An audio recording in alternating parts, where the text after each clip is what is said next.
Los saludamos, amigas y amigos de 15 UCR, este medio televisivo universitario que se paga con los impuestos que tributan los habitantes de este país y la parte que se va de fiado porque todavía el Ministerio de Hacienda logra endeudarse un poquito para seguir pagando el FES y todas las demás cosas, y me parece importante decirlo. Es de bien nacido ser agradecido, me enseñaron mis padres, y hoy tenemos el privilegio que para mí sentimentalmente es muy importante, de tener con nosotros a la magistrada Zamora, quien completó varios ciclos, completó el ciclo de que el cuarto poder, el poder electoral, todavía no había tenido una mujer que lo presidiera, y ella, después de haber sido la segunda autoridad del tribunal, ella no solo es la presidenta del Tribunal Supremo de Elecciones, sino que además le acaba de tocar hacer con mucho éxito y debo decir, yo que hace muchísimos años dejé de peinar canas, porque no tengo canas que peinar excepto en mi barba, pero tengo que decir, y porque trabajé levemente en estas tareas y me tocó ver, y además me tocó vivir en el extranjero, el prestigio que tiene el proceso electoral de Costa Rica. Entonces, si alguien dice alguna cosa, habría que decir con Don Quijote, hablan, Sancho, señal de que cabalgamos, y ustedes en el tribunal han completado, creo que a usted le ha tocado estar en algo así como 8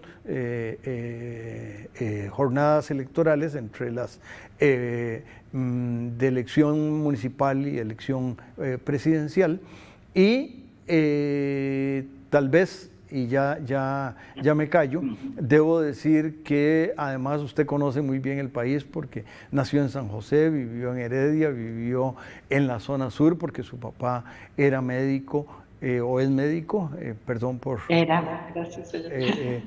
Y su mamá tuvo un puesto electoral en la siguiente etapa, que es en el Valle del General, y creo, por ahí, y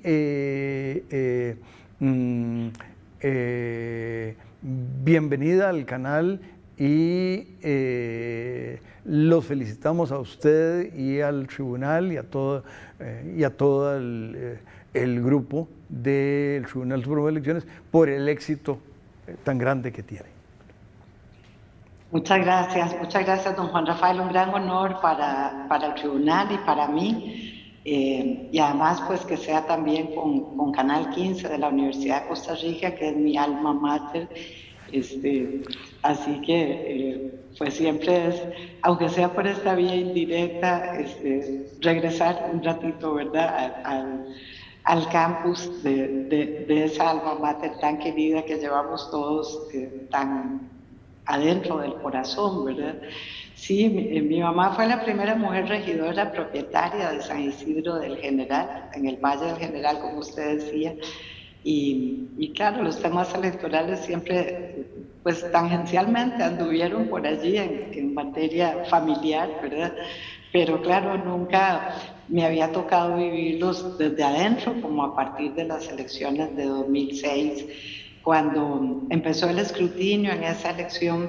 a mí me parecía increíble, ¿verdad? Porque siempre, siempre en mi casa se nos acostumbró a ver la sesión solemne del tribunal la noche de la elección y siempre la vi desde afuera, desde la televisión, por radio también se pasaba cuando era muy pequeña y ya por televisión, pero vivirla desde adentro, pues claro que ha sido un gran honor, una gran experiencia. Y el tribunal se siente muy satisfecho, ¿verdad? Porque en esta ocasión, a pesar de que había una serie de elementos que la volvían una elección muy compleja, todas son complejas, todas son delicadas, ¿verdad? El proceso electoral nacional se da para que se forme el gobierno nacional, ejecutivo, y el gobierno legislativo, de manera que siempre es una preocupación del órgano electoral que todas esas fases se cumplan, se lleven a cabo. Y creo que podemos decir que fue un éxito organizativo para el tribunal a pesar de todas esas complejas situaciones. Por citarle me Sí, permite perdón. una pequeña interrupción, nada más para, Claro. para completar esa línea. No se eligen, no eligen los electores, los miembros de los otros dos supremos poderes, porque en la Asamblea Legislativa, por delegación, elige a los magistrados de la Corte Suprema de Justicia, o como quiera, usted es abogada y yo no, de manera que se vale que alguna cosa este anciano economista se equivoque, y luego ese tribunal los elige a ustedes, de manera que indirectamente a través de esa selección se está todo el ámbito de las autoridades del país. Es correcto, sí. En la Constitución actual, ¿verdad?, la que aprueban nuestros constituyentes en 1949, se establece, digamos, un sistema de frenos y contrapesos, ¿verdad? Y nuestro constituyente, bueno, mantuvo el que el Poder Ejecutivo, la cabeza del Ejecutivo, sea por elección popular, presidencia y vicepresidencias, y también los diputados y diputadas a la Asamblea Legislativa. Es la Asamblea la que elige los magistrados de la Corte Suprema de Justicia y a su vez la Corte Suprema de Justicia elige a los magistrados y magistradas del Tribunal Supremo de Elecciones. Entonces, esa es la idea, ¿verdad? Que sea un sistema, como dicen los sajones, ¿verdad?, de check and balances, o dicho en español, un sistema de frenos y contrapesos. De manera tal que esa es una de las garantías permanentes, no solo del sistema republicano, democrático costarricense, sino en lo concreto una de las garantías permanentes del sufragio, porque el establecimiento de una serie de condiciones en el proceso de elección de los magistrados del tribunal hacen también a ese blindaje, digamos, de la independencia del órgano electoral, del origen de su nombramiento por parte de la Corte Suprema. La Constitución exige que tengamos los mismos requisitos que los magistrados de la Corte Suprema, de manera que sí, esa es una de las garantías estructurales permanentes. Recordemos que antes del año 49 se creó en el famoso Código Soto-Harrison, el Código Electoral del 46, creo, un tribunal electoral, pero era de nombramiento del Poder Ejecutivo y evidentemente con competencias más restringidas. El conocimiento de las demandas de nulidad y de la declaratoria de elección le correspondía constitucionalmente al Congreso, como se llamaba entonces la Asamblea Legislativa. Y ese sistema, que duró muchas décadas, sin embargo tenía, digamos, 2 o 3 problemas, ¿verdad? En primer lugar, digo yo que los conejos cuidaban a las zanahorias, ¿verdad? Porque por definición, naturaleza y como debe ser, la Asamblea es el órgano político partidario por excelencia. Segundo, no era un juez especializado, como lo crea la Constitución del 49. Y tercero, había una injerencia formal, legal del Ejecutivo. Todo eso se quiso eliminar en la Constitución nueva, de manera que sí, tenemos ese magnífico sistema de frenos y contrapesos. Yo recuerdo, y debe todavía ocurrir, aunque le doy menos seguimiento, a la ocasión en que había un funcionario del tribunal, se me escapa el nombre del puesto, donde la policía del país, creo que era 6 meses antes de la elección, quedaba bajo ya no la responsabilidad del respectivo ministro de Seguridad Pública o como se llamara, sino que quedaba bajo la liderazgo del tribunal, como tenía toda la lógica del mundo que ser, y además volviendo a esa constitución en un país sin ejército. Entonces, yo que no soy demasiado nacionalista, me siento orgullosísimo de que de eso. Y por cierto, ya que lo dije, a mí en varios países me han acogido muy bien en actividades que he hecho en el pasado, de suerte que estoy muy agradecido con el país donde nací y con algunos países donde he vivido y he sido muy bien acogido. Por eso ese tema. Perdón. Claro. No, está usted como el poema de Mario Benedetti, La casa y el ladrillo, ¿verdad? Que lleva uno ese ladrillo de todas las casas donde ha vivido cerca del corazón. No, justamente en ese código del 46, 47, en el periodo del gobierno del señor Picado, Michalski, se crea por una parte el Cuerpo Nacional de Delegados, que es una de las pocas asociaciones de voluntariado cívico electoral que tiene nuestro país para acompañar el proceso electoral, y por otra parte se crea también esa norma donde la fuerza pública pasa a disposición del Tribunal Supremo de Elecciones, y ambas normas de ese periodo se incluyen en la Constitución del 49, de manera que eso sigue siendo hasta la fecha de esa manera. A partir de la convocatoria y por resoluciones jurisprudenciales del tribunal hemos dicho que ese mando sobre la fuerza pública, que no es una sustitución de los mandos ordinarios del Poder Ejecutivo, sino que simplemente así lo entendemos, así lo hemos precisado en resoluciones jurisprudenciales, en el caso de que haya, digamos, actividades electorales específicas, o que haya una diferencia que está relacionada con los actos del sufragio y hubiese una diferencia entre el Poder Ejecutivo y el Tribunal Supremo de Elecciones, prevalecerá la decisión del Tribunal Supremo de Elecciones. Hasta la fecha, creo que desde el 49 a la fecha, siempre ha sido coordinado ese mando y nunca hemos tenido absolutamente ningún problema históricamente en los 73 años, ya este año, de creación del tribunal en la nueva constitución de ese momento, ¿verdad? La constitución vigente. Pero Doña Eugenia, sí, voy a pedirle al canal que nos invite para el segundo segmento. Regresamos.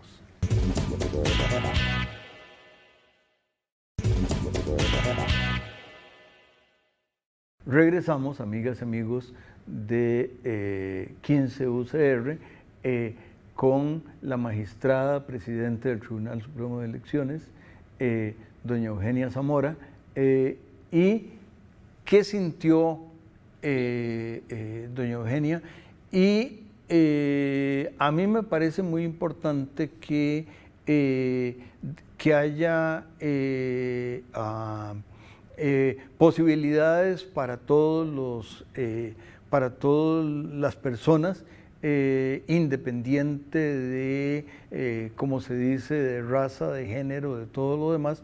Pero me parece muy importante que en estas tareas haya gente capacitada y con talento. Y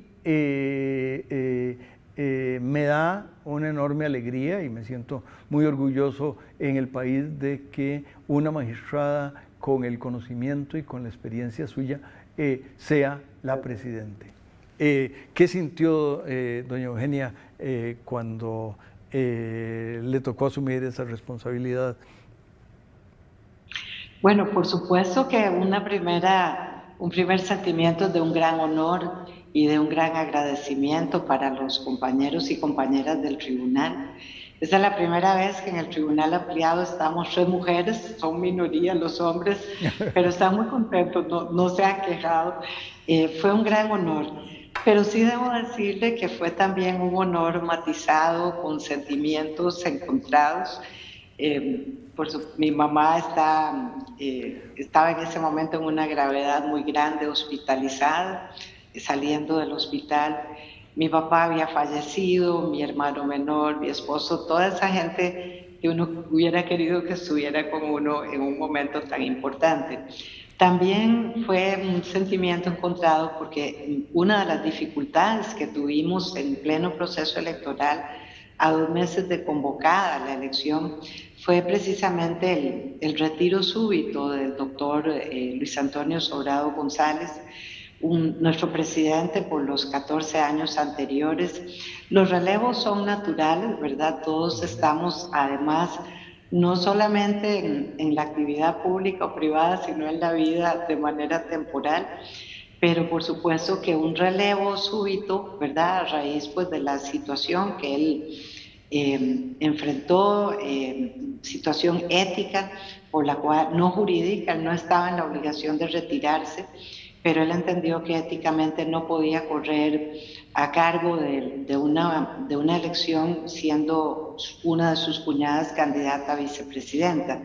De manera que asumir su cargo, un líder fuerte, como he dicho en otras ocasiones, el honor de haber trabajado a la par de uno de los grandes del derecho electoral de América Latina, pues tener que sustituirlo en esas condiciones también fue, en lo personal para mí, muy doloroso, muy penoso. Sin embargo, hemos dicho todos a lo largo y ancho del país, vea usted, don Juan Rafael, que 2 cosas para mí muy importantes. Por una parte, hemos dicho que el tribunal es una institución blindada, una institución con una experiencia, el conjunto entero de sus funcionarios, magistrados, direcciones generales, oficinas regionales en todo el país, 32, Cuerpo Nacional de Delegados, etcétera. Es una institución que va acumulando una experiencia muy importante a lo largo de estos 73 años. Entonces, en ese sentido, yo no tuve la menor duda de que, a pesar de esa situación dolorosa para nosotros, ¿verdad? Del retiro de nuestro líder y de nuestro amigo personal y muy querido, el tribunal continuaba, ¿verdad? Creo que ese es el mejor homenaje que se le puede hacer a un compañero que se retira, ¿verdad?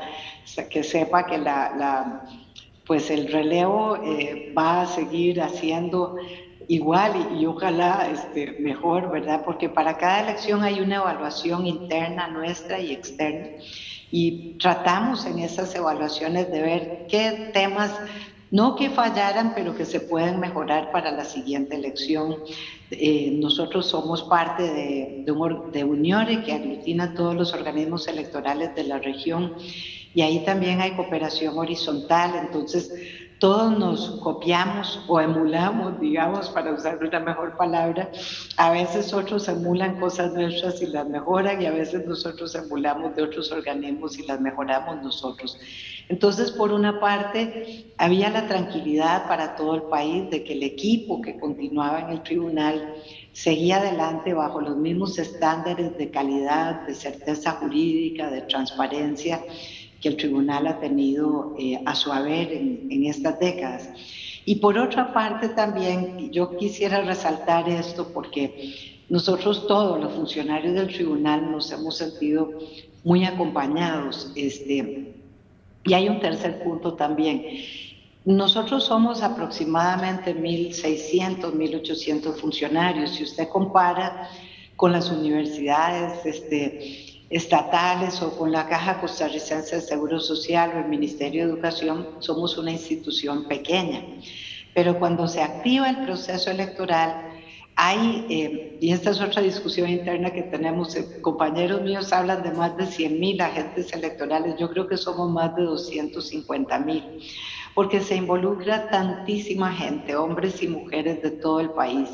Fuerza Pública, Cuerpo Nacional de Delegados, por supuesto los partidos políticos, ¿verdad? Como uno de los actores principales del proceso electoral, siendo el principal el ciudadano y la ciudadana, el elector, la electora, guías electorales, fiscales partidarios, observadores nacionales e internacionales.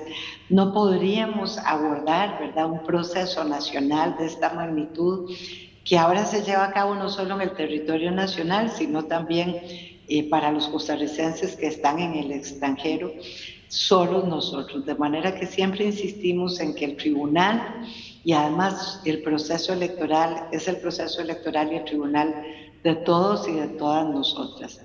Claro que aprovecho lo que usted señalaba de esta condición de la primera mujer como presidenta en 72 años, porque fue el año pasado, en diciembre del año pasado, la elección de mis compañeros. Y también muy agradecida porque he recibido cantidad enorme, ¿verdad?, de felicitaciones. La gente me ha parado en la calle, personas que yo no conozco. Y es muy curioso porque la felicitación va por igual por parte de hombres y por parte de mujeres. Pero los hombres se enfatizan mucho bueno, que es la primera mujer y luego en que el resultado electoral fue magnífico. Y las mujeres enfatizan eso, pero agregan también de que se han sentido representadas, que me sienten como su presidenta. Y eso nos obliga, por supuesto, que es algo que queremos hacer en un plazo breve, a pues conversar mucho con todos los colectivos de mujeres, con el Instituto Nacional de las Mujeres, también recabar de parte de todas las mujeres y especialmente como un homenaje, como dije yo en su momento, para las mujeres jóvenes y para las niñas, ¿verdad?, de que se ha roto con este honor de esta elección un techo más de cristal y que hoy toda niña sabe que no hay cargos que le estén vedados por el único hecho de ser mujer. Pero bueno, diciendo eso, la compleja situación de el retiro en pleno proceso de nuestro presidente, el tener que ir a una elección que iba a estar en el pico de la pandemia, porque cuando creíamos que veníamos saliendo de ese pico, ya para octubre, noviembre se nos fue diciendo que venía otra ola cuyo pico iba a ser febrero, unas elecciones con 25 partidos nacionales, ¿verdad?, para la presidencia y vicepresidencias, pero 37, si no me equivoco, partidos provinciales. Hubo papeletas en diferentes provincias que llevaron más de 28 candidatos. Imagínense que desde el punto de vista logístico, ¿verdad?, el tamaño de la papeleta era enorme. Eso nos indicó ya desde muy temprano, y los ingenieros industriales que van midiendo todo esto con nosotros desde el registro electoral ya nos habían señalado, ¿verdad?, que el conteo preliminar, digamos, de las juntas receptoras de votos se esperaba que fuera más lento para la primera ronda, precisamente por esa cantidad de papeletas, tanto las nacionales, ¿verdad?, como las provinciales. De ahí que desde diciembre anunciamos al país que la sesión de la primera ronda sería un poquito más tarde, a las 8:45, para poder nosotros salir dando un consolidado preliminar mayor, en un porcentaje importante, porque si la manteníamos a las 8 de la noche, pues el porcentaje iba a ser muy bajo por esa trabajosa conteo que iban a enfrentar las juntas receptoras de votos. Aún así, ¿verdad?, se mantuvo siempre el ciclo de la recepción del material y también de la transmisión provisional de datos, y el lunes al mediodía contábamos prácticamente con todas las mesas, tanto por transmisión digital, ¿verdad?, como el material en físico, con excepción de la Isla del Coco y con excepción, por supuesto, de las mesas en el exterior que tardan de 12 a 14 días en llegar al país, con el apoyo de Correos de Costa Rica también.